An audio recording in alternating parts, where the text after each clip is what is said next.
Bom, vamos falar então da etapa final do nosso portfólio, com as etapas de execução do projeto e a apresentação do produto final sobre a aurora boreal. A aurora polar é um fenômeno característico por um brilho observado nos céus noturnos nas regiões polares, acontecendo na camada da atmosfera denominada termosfera ou ionosfera. Em latitudes do hemisfério norte, é conhecida como aurora boreal, nome batizado por Galileu Galilei em 1619, em referência à deusa romana do amanhecer, Aurora, e seu filho Boreas, representante dos ventos nortes. Em latitudes do hemisfério sul, é conhecida como aurora austral, nome batizado por James Cook, uma referência direta ao fato de estar no sul. Esse fenômeno não é exclusivo da Terra, ocorrendo também em outros planetas do Sistema Solar, como Júpiter, Saturno, Marte e Vênus. O fenômeno também não é exclusivo da natureza, já que podem ser reproduzidos artificialmente através de explosões nucleares ou em laboratório. A aurora polar terrestre aparece tipicamente tanto como um brilho difuso quanto como uma cortina de luzes. Cada cortina consiste de vários raios paralelos e é alinhado na direção das linhas do campo magnético, sugerindo que o fenômeno no nosso planeta esteja relacionado com o campo magnético terrestre. Da mesma forma, a junção de diversos fatores pode levar à formação de linhas aurorais de tonalidades de cor específicas.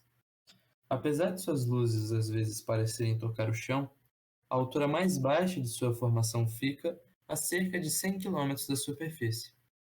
Suas cores variando conforme a preponderância dos gases na atmosfera.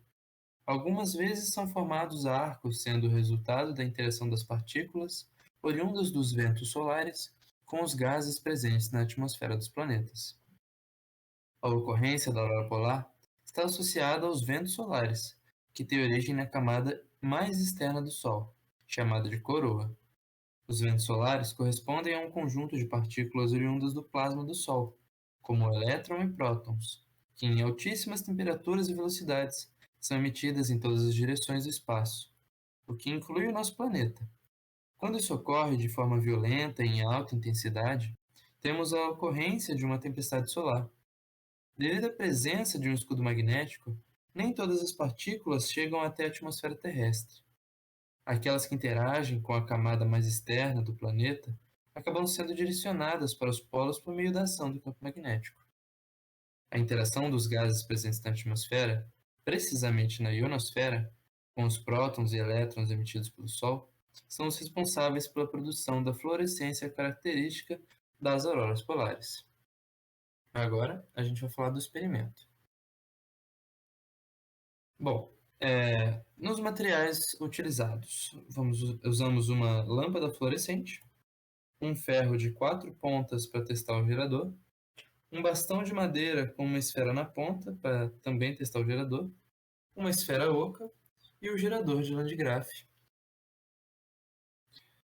Bom, primeiro, a gente ligou o gerador com todo o equipamento instalado nele. Segundo, com o gerador ligado, a correia feita de material isolante começa a girar com uma certa velocidade. Depois, a correia começa a atritar-se na parte inferior do gerador, onde possui uma escova metálica ligada ao eletrodo positivo ou negativo de uma fonte.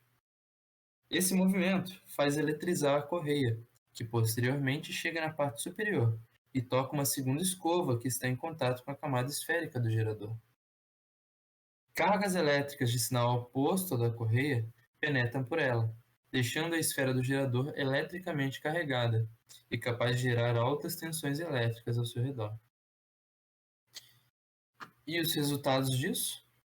A partir do momento em que as cargas acumuladas da esfera metálica criarem um campo elétrico de 30 kW por centímetro, o ar nas redondezas do condutor sofrerá um processo de ionização, o chamado efeito corona, que limitará o acúmulo de cargas elétricas na esfera. Ao gerar um campo elétrico nas redondezas, quando colocarmos a lâmpada fluorescente perto da esfera oca, ela irá acender. Bom, vamos falar um pouco da radiação emitida e como que foi o experimento que a gente teve. No experimento feito pelo grupo, Foi possível notar que, ao aproximar a lâmpada do gerador, ela começou a acender. Isso se dá pela radiação gerada pelos elétrons. Ou seja, quando aproximamos a lâmpada, a radiação fez com que a luz fosse criada. É possível criar vários tipos de cores ao colocar em contato a radiação emitida pelos elétrons em aceleração e o gás no interior da lâmpada e o gás no interior da lâmpada. Por isso que existem várias cores de lâmpadas, porque dependendo do gás que cada uma possui, uma cor é gerada. Entretanto, existe certa quantidade de radiação que cada átomo pode liberar em certas frequências específicas. Os átomos são formados por elétrons, prótons e nêutrons, formando o núcleo. Os elétrons ficam orbitando o núcleo, possuindo assim camadas, tais camadas que irão dizer quanto de radiação poderão ser geradas. Isso porque a radiação é emitida quando um elétron passa de uma camada para outra, quando acelerado, podendo assim chegar na última camada, camada estável, onde não irá emitir mais radiação. Segundo a física quântica, o elétron não é 100% do tempo elétron, e sim um tempo, uma onda ou partícula, sendo onda ele estável. Considera-se, por exemplo, uma antena no qual temos uma corrente gerada por um circuito LC, como visto. Esta, por sua vez, gerará no seu entorno um campo B com a mesma frequência e este um campo E de mesma frequência ortogonal a ele, por ser no entorno da região onde este se manifesta, que por sua vez gerará um campo B com a mesma frequência ortogonal a E, por ser no entorno da região onde se manifesta e por diante como ilustrado. Temos então E e B manifestando-se mutuamente e propagando no espaço. Dizemos que temos um campo eletromagnético propagando-se no espaço. Portanto, quando temos uma corrente que varia durante um tempo, gerado também um fluxo B que iria variar em uma região do espaço para assim formar as ondas eletromagnéticas. Se considerarmos que a corrente I é composta por cargas de movimento, então, uma corrente variando no tempo equivale a pensarmos em partículas aceleradas. Desta forma, por exemplo, temos os raios pela acelerados do íon do ar quando submetidos a um forte campo elétrico. As lâmpadas fluorescentes em partículas, elétrons acelerados na composição atômica que emitem radiação. Cada átomo possui uma emissão diferente de luz conforme dito acima. Logo, os estudos feitos nas estrelas a partir de suas luzes é feito dessa maneira. Como queremos saber de que material é feita tal estrela, é só estudar sua luz emitida e descobrimos que átomo possui aquele comportamento. Essa imagem que vocês estão vendo embaixo é o espectro de luz visível das estrelas e de tudo que a gente consegue enxergar. Agora a gente vai explicar um pouquinho da aurora boreal na física. Usando a teoria da radiação, podemos entender como a aurora boreal funciona. Tudo começa no Sol. A todo instante, em virtude das explosões das reações nucleares, a coroa solar, camada mais externa do Sol, ejeta partículas elementares com altíssima energia. As partículas são ejetadas para todas as direções ao redor da estrela e compõem o chamado vento solar. Ao chegarem à Terra, as partículas chocam-se com o campo magnético terrestre. Toda partícula eletricamente carregada que se movimenta em uma região onde existe campo magnético está sujeita a uma força magnética. Essa força atua sobre as partículas do vento solar, conduzindo-as de acordo com suas cargas elétricas para as regiões norte ou sul da Terra. Ao chegarem às regiões da ionosfera, as partículas chocam-se com moléculas de oxigênio e nitrogênio. As colisões fornecem energia às moléculas desses elementos.